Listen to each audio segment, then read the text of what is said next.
Som en Mario i en Ramon i ara us explicarem les notícies que hem rebut sobre l'accident de Rodalies a Gelida. El govern espanyol ha dit que ja s'ha gastat més de 80 milions d'euros per arreglar els greus problemes del tren després de l'accident de Gèlida, on la limitació temporal de velocitat era de 60 km/h, on normalment es podia circular a 140 km/h en circumstàncies normals, amb 91 obres d'emergència en marxa.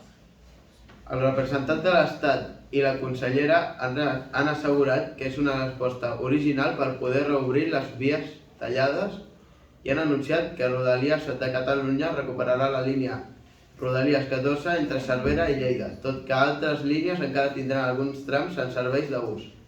Sobre les limitacions de velocitat implementades, un total de 200 que s'apliquen en diferents punts de la xarxa i provoquen retards, han explicat que el 50% s'haurien d'aixecar durant els mesos de febrer.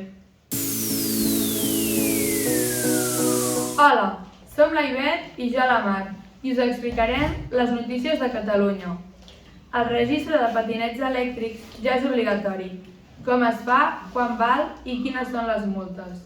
Les multes a vehicles de mobilitat personal poden arribar als 800 euros.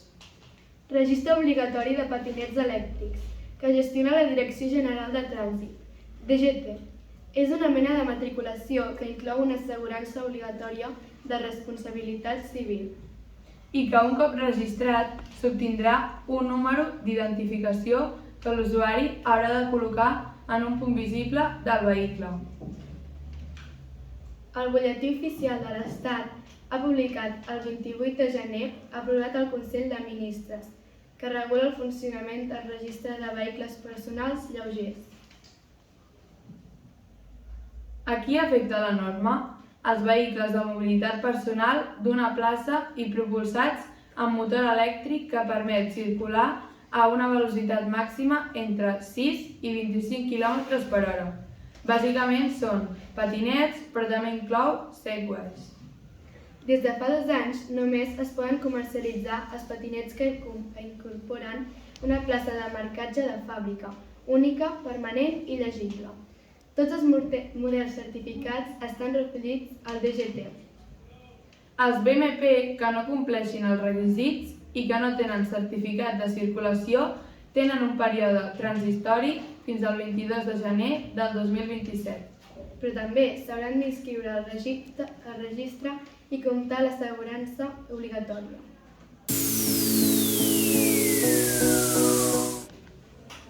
Hola, som l'Abril i l'Artau i avui us presentem les notícies del món. Les fortes borrasques que han afectat la província de Cadis el 2026 han causat danys generalitzats. Més de 3.000 persones han hagut d'abandonar casa seva. Grazalema va ser evacuada per complet, per saturació del terreny.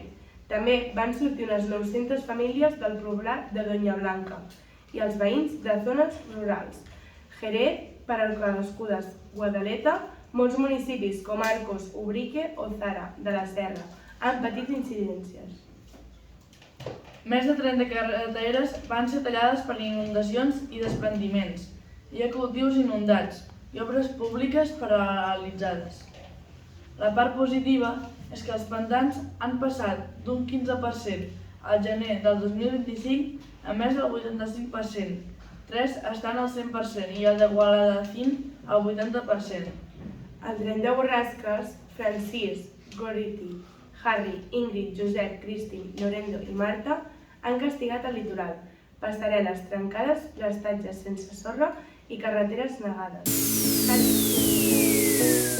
Hola, som el Martí i el Gerard i avui us explicarem les notícies d'esport.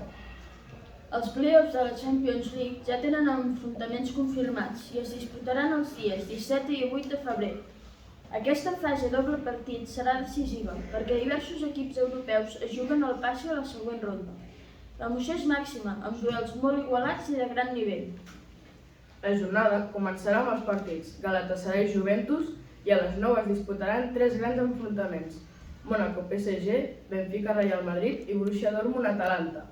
Aquests duels destaquen pel nivell dels equips i per la rivalitat que poden oferir. El segon dia es jugaran els partits Karabakh Newcastle, A les 6:15 i a les 9, Bodo Glimt-Inter, Olympiacos Bayer Leverkusen i Bruges Atlético de Madrid. Alguns favorits parteixen amb avantatge, però aquesta competició sempre deixa sorpreses. Amb els partits de doble enfrontament, cada gol i cada jugada poden ser determinants.